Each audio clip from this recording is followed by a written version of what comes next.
हमारी दुनिया में हम ऐसी बहुत सारी चीज़ें हैं, बहुत सारे ऐसे नियम हैं, बहुत सारी ऐसी बातें हैं जिनको हम केवल मानते चले जाते हैं, जिन पर हम सवाल नहीं उठाते कि ये क्यों बनाई है, किसने बनाई है। कहने का मेरा तात्पर्य है कि इस दुनिया को कुछ गिने चुने लोग कंट्रोल करने की कोशिश कर रहे हैं। ये कई लोग इसको कह सकते हैं कॉन्स्पिरेंसी थ्योरी है ना।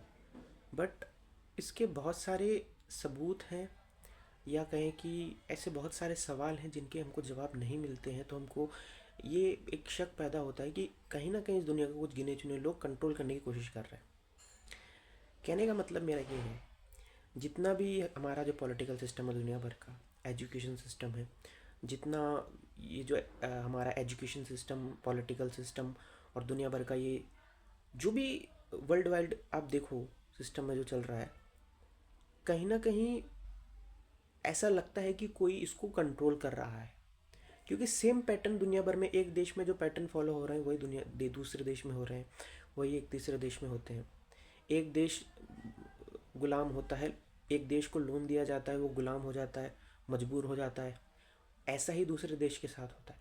कहने का मेरा तात्पर्य ये है कि दुनिया भर के जितने भी शेयर मार्केट हैं, दुनिया भर के जितने भी पॉलिटिकल सिस्टम, दुनिया भर का जितना भी एजुकेशन सिस्टम है, कहीं ना कहीं कुछ फाउंडेशन है।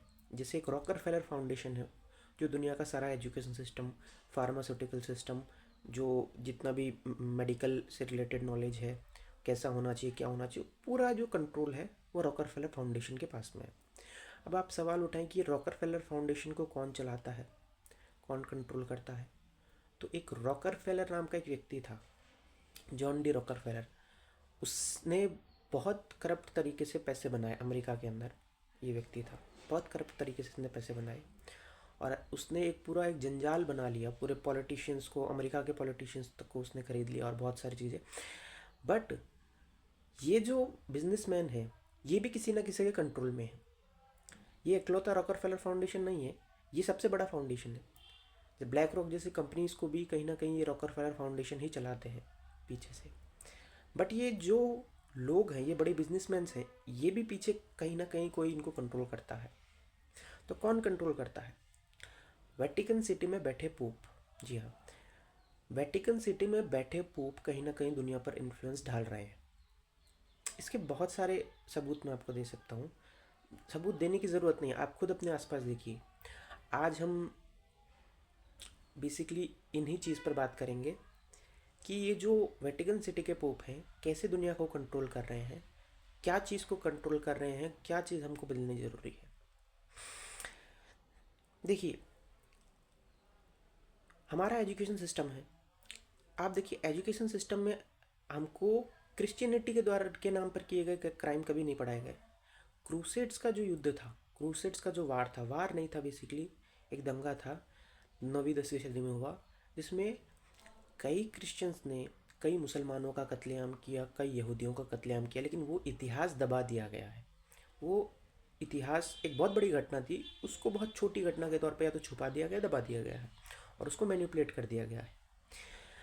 मगर आप देखिए, कहीं ना कहीं आप देखेंगे दूसरी बात कि हमारा जितना भी एजुकेशन सिस्टम है, इसमें आपको ज़्यादातर साइंटिस्ट के नाम जितने मिलेंगे वो ज़्यादातर क्रिश्चियन नाम है। अब मैं ऐसा क्यों कह रहा हूँ? क्या सब कुछ चीज़ें क्रिश्चियंस ने खोजी? नहीं। जबकि बहुत सारा मैथमेटिक्स का नॉलेज तो इंडिया से यूरोपियन लोग लेके गए वहाँ पे, यूरोप में। जैसे आइंस्टीन का मैं एग्जांपल लूँ, न्यूटन का एग्जांपल। न्यूटन ने कैलकुलस की खोज नहीं की, न्यूटन भारत आया, उसने कैलकुलस सीखा। लेबनीज ने भारत आके कैलकुलस सीखा। और भी बहुत सारी चीज़ें हम जो देखते हैं, ट्रिग्नोमेट्री देखते हैं, बहुत सारी चीज़ों का क्रेडिट जाता है आर्यभट्ट को। मगर ये यूरोपियन लोग यहाँ पर आए, सीख के गए, और उनको खोज का क्रेडिट मिला। क्यों? क्योंकि ये जो क्रिश्चियन मिशनरीज थे, इन्होंने एक नियम बनाया कि कोई क्रिश्चियन व्यक्ति पहली खोज करेगा किसी चीज़ की, तो उसको उसकी खोज का क्रेडिट मिलेगा। चाहे किसी ने पहले वो खोज कर ली हो, लेकिन क्रिश्चियन व्यक्ति जब उसका नाम पहले दर्ज कराएगा तो क्रिश्चियन व्यक्ति को पहला डिस्कवरर माना जाएगा। यही बात इंडिया के साथ भी लागू होती है। कोलंबस कहते हैं कि कोलंबस ने इंडिया को खोजा, कि कोलंबस से पहले इंडिया नहीं था क्या? था ना। तो हम ऐसे क्यों कहते हैं कोलंबस ने इंडिया को खोजा? कई लोग उसको घुमा के कहते हैं कि नहीं भाई, कोलंबस ने रास्ता खोजा इंडिया का। तो भाई, साउथ अफ्रीका के साथ इंडिया का बिजनेस था। कैसे था? चीन के साथ बिजनेस था, जापान के साथ बहुत बिजनेस था भारत का। तो उन्होंने क्या रास्ता नहीं खोजा था क्या? तो ऐसा थोड़ी कि यूरोपियन नज़रिए से दुनिया चलेगी, कि यूरोपियन दृष्टि से हम देखेंगे कि भाई हमको सब कुछ यूरोप की दृष्टि से देखना है। वो अपनी दृष्टि से देखते हैं। देखिए, हमको अपना एजुकेशन सिस्टम उनकी दृष्टि से क्यों दिखवाना है? हम अपनी दृष्टि से देखेंगे। जब वो अपनी दृष्टि से देख रहे हैं, अपने आप को ऊंचा करके देख रहे हैं, हम क्यों माने उनकी बात? कहने का अर्थ समझिए आप कि ये कुछ क्रिश्चियन मिशनरीज ने दुनिया को बहुत हद तक कंट्रोल किया हुआ है। जो क्रिश्चियन पोप्स हैं, उन्होंने दुनिया को बहुत हद तक कंट्रोल कर रखा है। अब मैं ऐसी बात क्यों कह रहा हूँ? जैसे अभी हमने बात की एजुकेशन की। एजुकेशन में बहुत सारे साइंटिस्ट के नाम हैं क्रिश्चियन हैं, जबकि उन्होंने खोज की नहीं है, उन्होंने चुराई है। बट उनको क्रेडिट क्यों दिया गया है खोज का? क्योंकि वो क्रिश्चियन थे।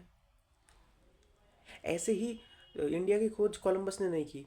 कोलंबस ने नहीं की, कोलंबस से पहले इंडिया था। हज़ारों साल की सभ्यता है भारत की। पर आप कह रहे हो कोलंबस ने भारत को खोजा, सॉरी वास्को डी गामा ने भारत को खोजा, या कोलंबस ने अमेरिका को खोजा, एग्जाम्पल के तौर पर मैं बात कर रहा हूँ।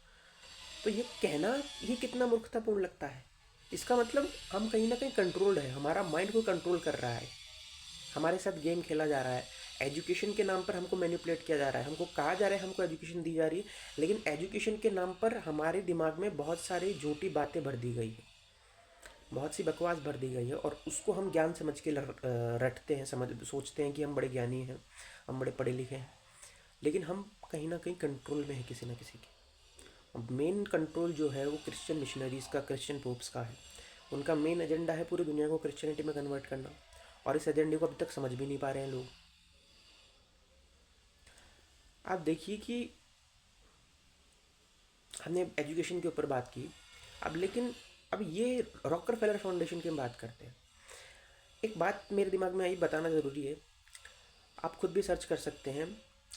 दुनिया में जितने भी एलोपैथिक मेडिसिन हैं, वो 99% of allopathic medicine petroleum industry से बनती है। पेट्रोलियम इंडस्ट्रीज मतलब जो आप पेट्रोल, जो हम ज़मीन से पेट्रोल निकालते हैं ना, ये पेट्रोलियम निकालते हैं। रॉ मटेरियल होता है पेट्रोलियम, इस पेट्रोलियम से पेट्रोल बनता है, डीजल बनता है, गैसोलीन बनता है, और भी बहुत सी चीज़ें निकालते हैं। तो ये जो रॉकरफेलर नाम का व्यक्ति था ना, जब इसने बहुत सारी इस पर कब्जा कर लिया, ये जो पेट्रोल के माइन वगैरह इनकी जो है फैक्ट्री बना ली, कब्जा कर लिया इसने। अब उसने क्या किया कि पेट्रोल से तो पैसा कमाए, डीजल से तो पैसा कमाई, लेकिन उसने सोचा इतना सारा कचरा बच रहा है, इसको भी मैं बेच के पैसा कमा लूँ।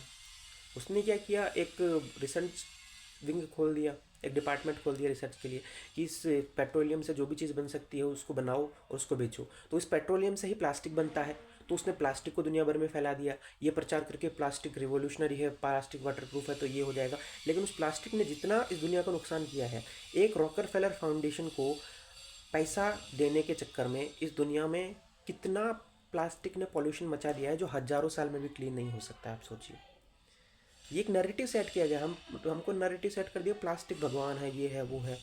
ये एक नैरेटिव बनाया गया है। जबकि बहुत सारी चीज़ें अगर आप पेड़ों पर रिसर्च करते हैं, तो पेड़ों से भी आप हज़ारों तरह की मेडिसिन बना सकते हो। एक पेड़ से आप 1000 तरह की मेडिसिन बना सकते हो, है ना? तो आप पेट्रोलियम पर रिसर्च करो, तो पेट्रोलियम से भी मेडिसिन तो बनती, कुछ ना कुछ बना दोगे आप, हिट एंड ट्रायल करके, ट्रायल एंड एरर करके। मगर मेन बात मेरी कहने की है, ये सोचने की बात है, 90% of allopathic medicine are made from petroleum industry.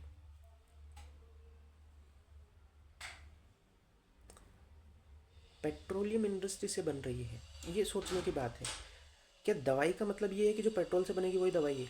बाकी दवाई दवाई नहीं है, पेड़ से बनने वाली दवाई दवाई नहीं है। सच्चाई तो ये है कि जो दवाई पेड़ों से बनती है, हर्ब से बनती है, वो ज़्यादा अच्छी है, ज़्यादा बेटर है। लेकिन ये जो फाउंडेशन है, जैसे रॉकरफेलर फाउंडेशन है, इसने ऐसा नैरेटिव चलाया दुनिया में कि बोले मेडिसिन तो एक यही है एलोपैथिक, जो हम पेट्रोलियम इंडस्ट्री, और ये भी बात हमको नहीं बताते पेट्रोलियम इंडस्ट्री से बनाते हैं। आप ये भी बात देखिए। और दुनिया का सारा एजुकेशन सिस्टम रॉकरफेलर फाउंडेशन ने कंट्रोल कर रखा है। कैसे? दुनिया में जो भी डॉक्टरों को पढ़ाया जा रहा है, जो डॉक्टर किताब पढ़ रहे हैं, डॉक्टर को तो लगता है हमने किताब पढ़ी है, तो जो हमने किताब में पढ़ा है सही है।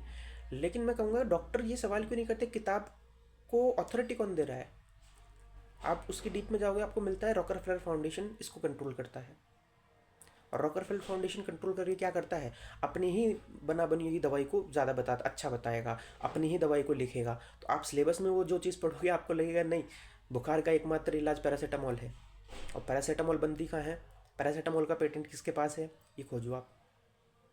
अब तो खैर बहुत सारी चीज़ें बदल गई, क्योंकि बहुत सारे नए नए तरीके भी बना लिए उन्होंने लूटने के दुनिया को।